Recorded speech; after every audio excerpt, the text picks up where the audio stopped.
So let's move on to the next question. Like I said, this is a big document.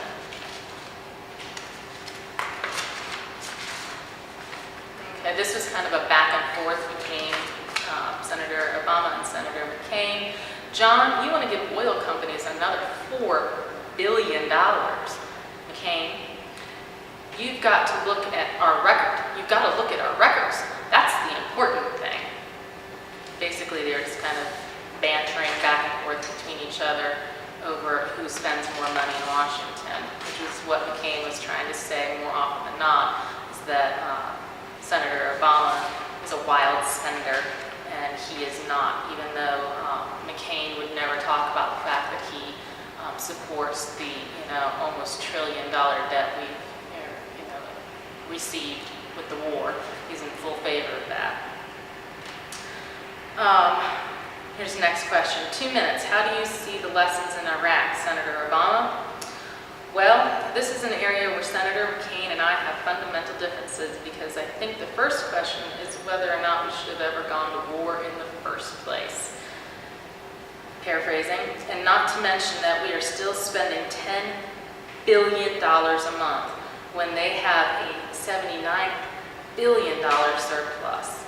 I think that it's very telling that Senator Obama would actually stand up as a running mate to be President of the United States and say that I am not for this war. I'm totally against it. I've been against it since the beginning. It says, but we have to use our military wisely, and we did not use our military wisely in Iraq. Jim asks, do you agree with that lesson in Iraq? Senator McCain answers, but yet, after conceding that, he still says that he would oppose the surge if he had to decide that again today.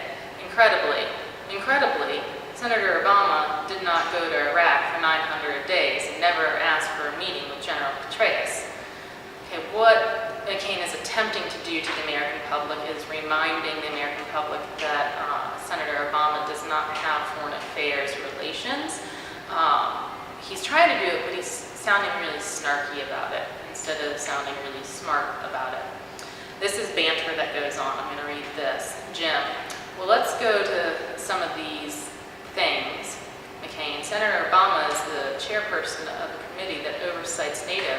That's in Afghanistan. To this day, he's never had a hearing. Jim, what about that point? McCain, I mean, it's remarkable. Jim, all right, what about that point? Obama, which point? He raised a whole bunch of them. Jim, I know. Okay, let's go back to the latter point, and then we'll back up. The point about you not having been, and Obama kind of butts in. Look, I'm very proud of my presidential selection, Joe Biden, who is the chairman of the Senate Foreign Relations Committee. And as he explains, and as John well knows, the issue of Afghanistan, the issue of Iraq, critical issues like that, don't go through my subcommittee because they're not done as a committee as a whole.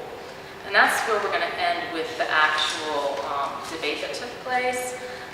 Basically, what I'm hoping that you guys are getting out of these little YouTube podcasts is that you're gaining some insight, because it's really hard to read the subtext that happens between banter and what is politics versus what is just undercutting one another. You can just look at the language of this document and see that even off the cuff, all of these questions were non-predetermined to Senator Obama and Senator McCain. They had no knowledge of what the questions were that were going to be asked. And in that vein, Senator McCain answered very roughly. He did not sound as articulate as he normally does. He's very good at speaking when it comes to pre-written speeches. Senator Obama is a great orator, no matter what is going on, no matter what the situation calls for. I'm sure you noticed as I was reading it, it was very difficult for me to read what McCain had to say, yet I could read what Obama had to say incredibly easily. because what he was saying was grammatically correct and made sense to me as the reader. I hope that all of you will take the time to pay attention to what is going on in politics right now, because if we do not know what's going on in politics right now, we cannot accurately vote. And if you don't vote, you don't have a voice. If you don't have a voice, you don't have the right to gripe about who becomes president. Simple as that. You get to complain all you want if your person that you voted for didn't make it into office. That's your right. So I'm going to leave you with that. Again, one of my